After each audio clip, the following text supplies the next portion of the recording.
This is Cloudgate, better known as the Bean, and in the past 2 decades, it has become one of the most iconic modern works of public art in Chicago. The mirrored surface captures the skyline and the crowds, creating a reflection that embodies Chicago's people as much as its architecture. When this piece debuted in the mid-2000s, it was met with both awe and skepticism. Some admired its futuristic form, whereas others scoffed at the mind-boggling cost to create something like this, not to mention the delays.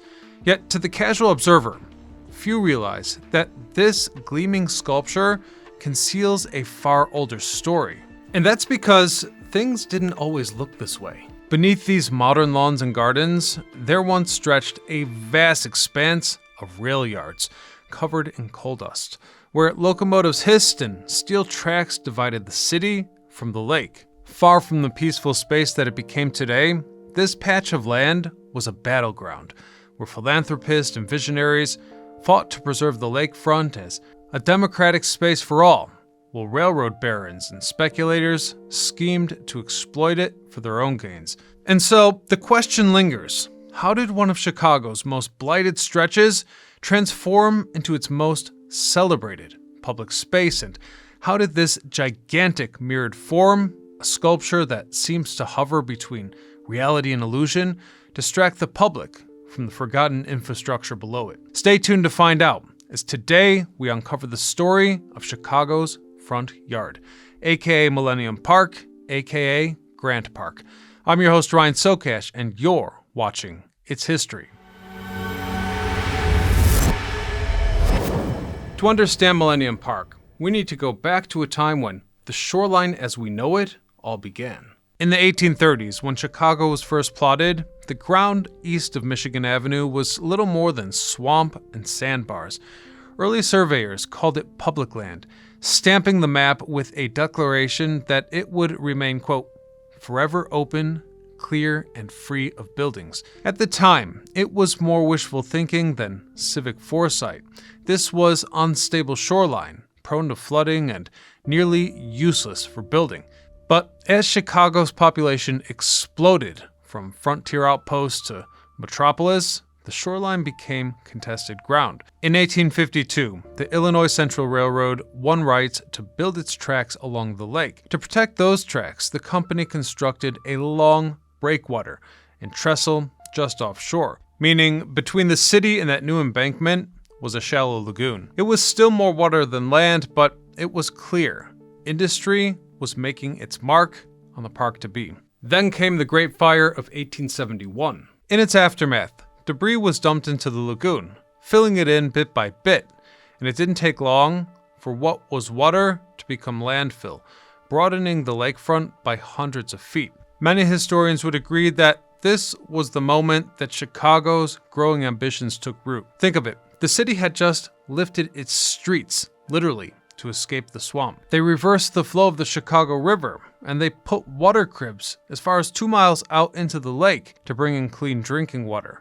So Chicago was really moving forward. So perhaps it makes a lot of sense that the city would create new lakefront land from the ashes of its worst disaster. By the 1880s, the reclaimed ground east of Michigan Avenue was officially Lake Park, soon to be renamed Grant Park, but its condition hardly matched the promise of these early maps. Piles of rubble, temporary exhibition halls, and even makeshift baseball diamonds littered the landscape. The park was more dumping ground than a real civic jewel, and that would remain the state of affairs until Daniel Burnham stepped in. In his Plan of Chicago from 1909, Burnham wrote that, quote, the lakefront by right belongs to the people and should be arranged to satisfy the craving for nature and beauty while proclaiming the greatness of the city. His drawings imagined Grant Park as a grand, symmetrical garden stretching to the waterfront, flanked by museums and crowned by amazing fountains. This was the civic dream. That once marshy shoreline could become Chicago's democratic front yard, a true space of beauty for the ordinary people. And yet, even as Burnham sketched those visions, another power had already claimed the space. The rail yards grew, with tracks and sidings spreading across the very ground that Burnham marked for promenades and fountains. It was here, in the heart of Chicago's forever open land, that the clash between civic vision and industrial might would come to a head. By the 1850s, what had been a quiet marshland east of Michigan Avenue was long gone. Replacing it would be the massive Illinois Central Railyard. The company's trestle, first allowed in 1852, became a permanent corridor.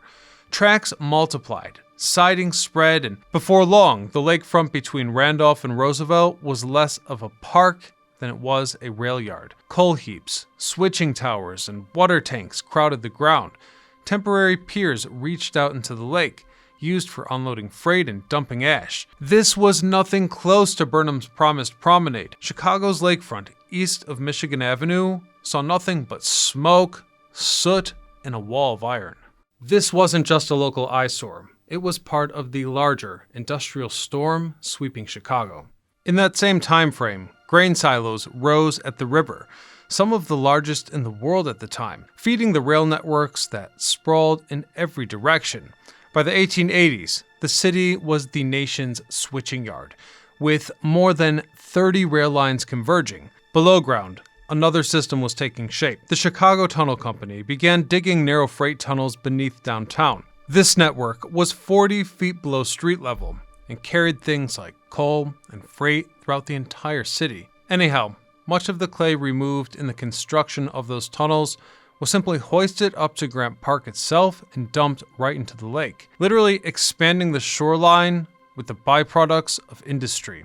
The result was a paradox. Grant Park had grown outward, but instead of open lawns, it became a dumping ground and staging area. Exhibition halls, armories, and even makeshift sports fields came and went. The promise of a civil front yard clashed with the daily roar of locomotives and the stench of refuse. At the turn of the century, the pressure to resolve this tension mounted.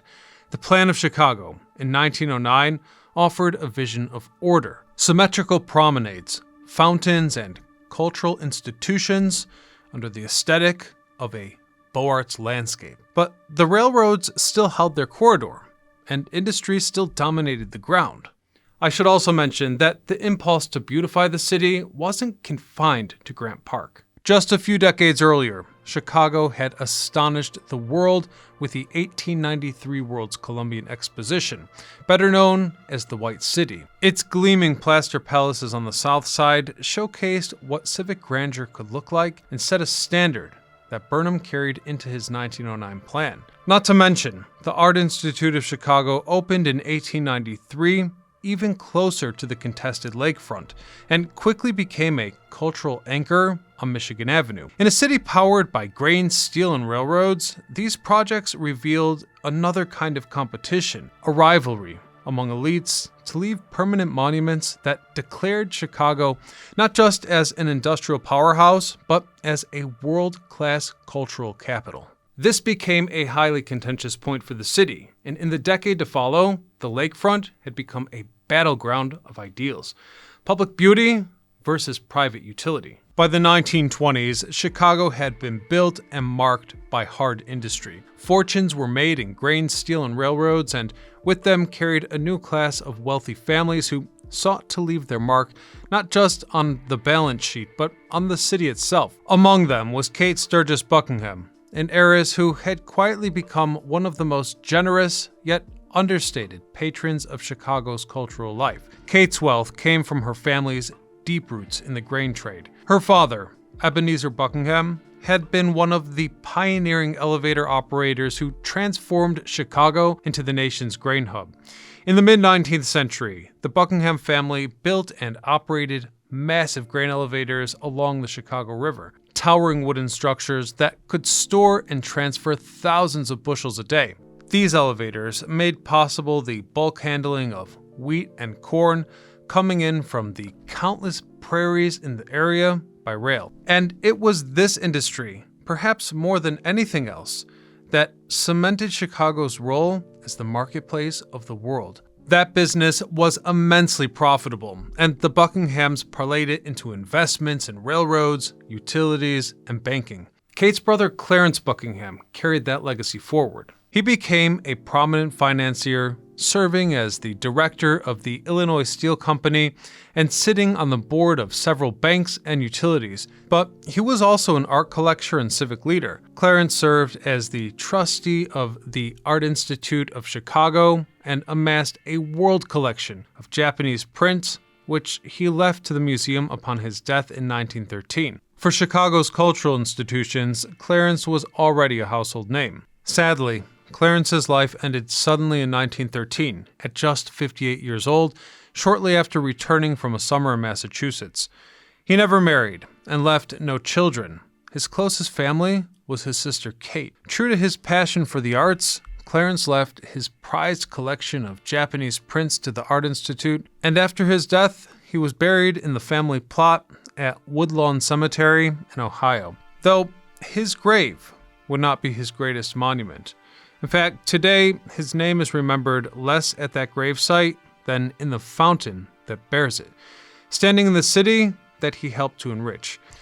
You see, his sister Kate, who was now left with both fortune and a sense of civic duty, chose to memorialize her brother in a way that would be both personal and public. In 1927, she pledged funds for a monumental fountain to rise at the very center of Grant Park. Her vision was not simply decorative, it was a statement. At a time when Grant Park was still haunted by the shadows of coal dust and the rumble of trains, a lavish fountain would anchor the concept of a park with beauty and permanence. To realize this, Kate turned to Edward H. Bennett, a name already etched into Chicago's lakefront. Bennett had been Daniel Burnham's junior partner and co-author of the 1909 Plan of Chicago, playing a key role. Where Burnham had been the grand visionary, Bennett was the detail man, thanks to his formal training in Beaux Arts tradition. After Burnham's death in 1912, Bennett became the key architect guiding the actual implementation of the plan, from street layouts to civic monuments. His hand was everywhere in early 20th century Chicago. Bridges, boulevards, and formal gardens that gave the city its monumental core. For Bennett, designing the Clarence Buckingham Memorial Fountain was an opportunity to bring a centerpiece to the park that Burnham had dreamed of 2 decades earlier. Where the Field Museum had been blocked by legal battles, a fountain, low, ornamental, and accessible, could slip through. It would satisfy Burnham's call for a great civic ornament without defying Montgomery Ward's ironclad mandate that Grant Park remain open, clear, and free of buildings. And so the convergence was striking. A fortune born of grain elevators and railroads, the very engines of Chicago's industrial rise, was now financing a monument to beauty and leisure. And so it was. At the very heart of the contested ground between Railyards and promenades, Grant Park was finally about to receive its most important symbol. In 1927, Buckingham Fountain roared to life, but the story of Chicago's front yard was still far from settled, though the fountain's dedication did mark a certain triumph. It embodied the ideals of Burningham's plan of Chicago: symmetry, ornamental, and a democratic space for all. At the opening event, crowds packed the area as John Philip Sousa himself conducted a ceremonial march. Local papers marveled at the spectacle of jets shooting higher than a 15-story building, illuminated in shifting colors that, at night, turned the sky into a canvas. Yet the setting told another story. Just north of the fountain, the Illinois Central Randolph Street Railyard still dominated the ground. Thousands of commuters poured through the tracks each day, and even as the trains had been electrified in the 1920s, the yards still looked very dirty. They were a cluttered landscape of steel and cinders. Visitors who came to admire the fountain's display could actually hear the squealing brakes and see plumes of smoke and dust rising from steam trains that were still in operation. The city's front yard remained divided, a showpiece of civic ambition on one end and an industrial backlot on the other. Even so, gradually, throughout the mid-20th century, Grant Park became Chicago's civic stage. Free outdoor concerts began in 1935 at the original wooden Grant Park bandshell, drawing crowds with classical music against the skyline. Presidential candidates also used the park as a backdrop for their speeches, and enormous rallies filled the lawns, only amplifying the original success of the Art Institute of Chicago, whose Beaux Arts building dated to the 1893 World's Columbian Exhibition. Naturally, the museum's collection and reputation only expanded over the decades, a fact that metaphorically bridged the sunken rail tracks with new wings. These cultural anchors gave the Southern Park a sense of permanence, echoing Birmingham's original call for grandeur. At the same time, the city took steps to hide the industry that still cut right through the park. In the 1950s, engineers built some of the largest underground parking garages in the world beneath Grant Park, providing thousands of spaces for downtown drivers while keeping the surface green. This was civic engineering in the spirit of Montgomery Ward's mandate. The lakefront could be used, but never be built upon. Below ground, the century-old Chicago freight tunnels, which had once hauled coal and debris through the downtown area, were finally abandoned in 1959 after decades of decline. And the lakefront itself was also starting to look more reputable. Along the water's edge, the temporary piers that had served the old railways were gone, replaced by seawalls and a formalized Monroe Harbor for sailboats and leisure craft, rather than freight. By the 1960s and 70s, Grant Park's southern half was a patchwork of gardens, fountains, and cultural institutions, though the northern rail yards remained stubbornly in place. Photos from this era show a startling contrast. On one side of Congress Parkway, the marble tiers of Buckingham Fountain and the sweeping lawns of Grant Park.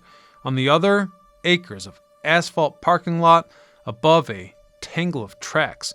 Visitors loved the concerts and fireworks, yet guidebooks still described Chicago as a city of smoke and steel. Even Frank Sinatra, in his 1956 Ode to Chicago, that title in town, captured both the city's allure and its grit, singing of the town that Billy Sunday couldn't shut down.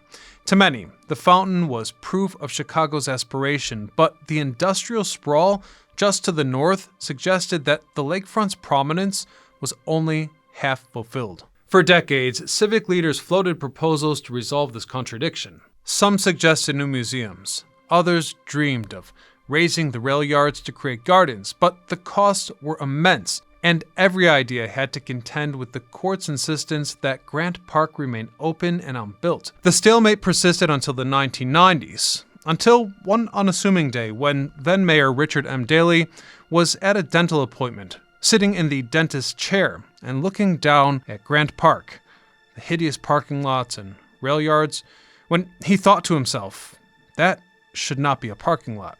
That should be a park. And with his realization, the doors were opened to something unprecedented. The city would attempt what Burnham had imagined in spirit but never achieved in practice, a complete transformation of the northern lakefront into a civic space equal to the southern park. The plan would be bold, expensive, and controversial, but it would ultimately give Chicago a new icon, Millennium Park. By the 1990s, the northern half of Grant Park was little more than a rail yard capped by asphalt. But then, Mayor Richard M. Daly decided to erase it. In 1997, Daly unveiled a plan to deck over the Illinois Central tracks and surface parking lots between Randolph and Monroe. At first, this was pitched as a modest civic upgrade, new gardens, a band shell, and some underground parking, but as the idea attracted private donors, particularly the Pritzker, Crown, and Harris families, the project swelled into something far larger. Daly insisted that Chicago's new waterfront had to compete on a world stage. With that, the city turned to Skidmore, Owings & Merrill for a site plan. But Daly and the donors wanted marquee names for the park's signature features. Hence, they hired Frank Gehry, who was already famous for the Guggenheim Museum in Bilbao, Spain, to design a similar sculptural concert pavilion. His concept was awe-inspiring. The J. Pritzker Pavilion unfurled like ribbons of stainless steel over a stage framed by trestles of steel pipes, carrying sound evenly across the lawn. Gehry also created the BP Bridge, a sinuous walkway over Columbus Drive that linked the pavilion to the lakefront. Nearby, the Spanish artist Jaume Plensa designed the Crown Fountain, two glass block towers facing each other across a shallow pool.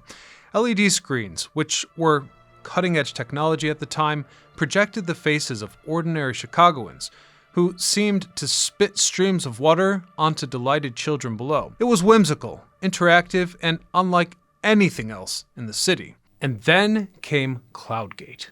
Commissioned from the British Indian sculptor Anish Kapoor, Kapoor proposed a seamless, mirrored form so large that it seemed impossible. Even so, engineers in California fabricated 168 stainless steel plates, each several inches thick. These were shipped to Chicago and welded together on site in Millennium Park. For months, the sculpture sat under a tent while workers painstakingly polished these seams until it became a perfect reflective surface. At 33 feet high and 66 feet long, the beam weighed over 100 tons. Installing it required custom cranes and scaffolding. And beyond aesthetics, the artists also had to think about daily functionality, or more specifically, the upkeep, which is why the underbelly was designed to conceal a maintenance chamber so workers could service the structure without disturbing the plaza. Millennium Park opened on July the 16th, 2004. The budget had ballooned from $150 million to nearly $475 million, but the spectacle was undeniable. Crowds filled the lawns for the first concert under Gehry's Pavilion. Families splashed in that fountain, and as soon as the scaffolding came down, Cloudgate became the park's instant icon. Though at first, it was not without controversy. Cost ran over, deadlines slipped, and Kapoor's studio briefly restricted commercial photography of the bean, sparking public debate and controversy, but the people voted with their feet. Within a year, Cloudgate had eclipsed Buckingham Fountain as the city's most photographed landmark. Tourists and locals alike were drawn to its distorted skyline reflections and the funhouse effect of the arch beneath its belly. And in that context, it didn't take long before Chicagoans forgot that a Railyard and coal piles ever existed in that area. I'd even go as far as saying that, in a sense, the bean gave Chicago something that it never truly had before. A 21st century emblem as recognizable as the White City had been in the 1890s. By the end of the first decade, Millennium Park was attracting 25 million visitors annually, making it one of the most visited urban parks in the country. Daly called it, quote, the most important project in Chicago since the World Columbian Exhibition. And for once, few disagreed with him. With that in mind, and in the context of the area's greater history, we might all agree that the gigantic bean mirror only tells half the story. In other words, if the park above has become Chicago's modern symbol, what remains hidden below? Let's have a look.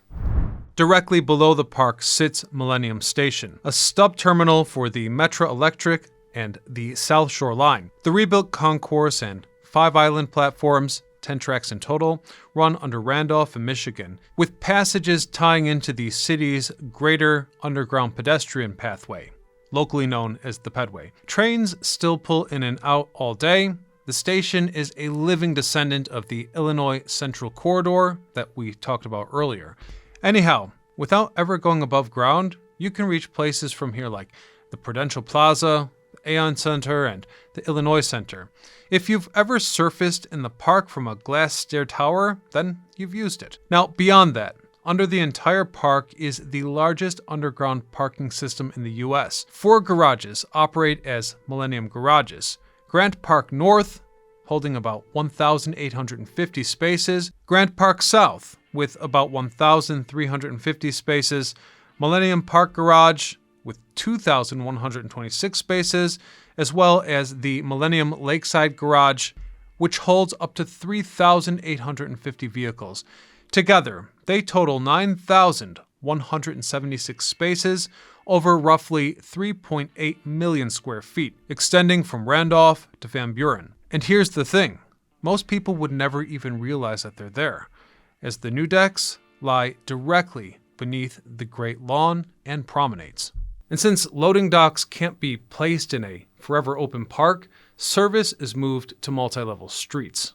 Lower Randolph Drive and Lower Columbus Drive run beneath the surface, feeding not only the garage portals, but also the back-of-house utilities for performances, micro-logistics centers underground which are totally unnoticed by the public at large. Wayfindings calls one ramp, Lower Randolph, the truck route to the garages and the Harris Theater dock, secret entrances that allow catering and even mainstream celebrities to slip into an area of Chicago packed with hundreds of thousands of people completely unseen. Though I should also specify that most of the cultural complex is literally below grade.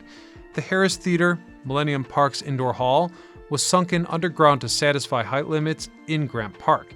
It shares a below-grade loading dock, rehearsal rooms, and back of house with Gehry's Pavilion next door. And all of this is tied straight into the garages and Lower Randolph. Furthermore, the Pritzker Pavilion conceals its infrastructure similarly. The visible stainless steel proscenium sits atop an engineered green roof. The trellis-mounted distributed sound system is secured to deep footings, while equipment rooms and circulation areas are integrated around the theater and garage structure. This came with complications, as initially, engineers had to address things like columns cracking in the garage due to unexpected loads, which, as it turns out, is one of the challenges of constructing a park on top of a roof. Now, if we head over to the Crown Fountain, we'll actually be above a small water plant. Each 50-foot tower sits on a concrete box with mechanical rooms and dual pump sets.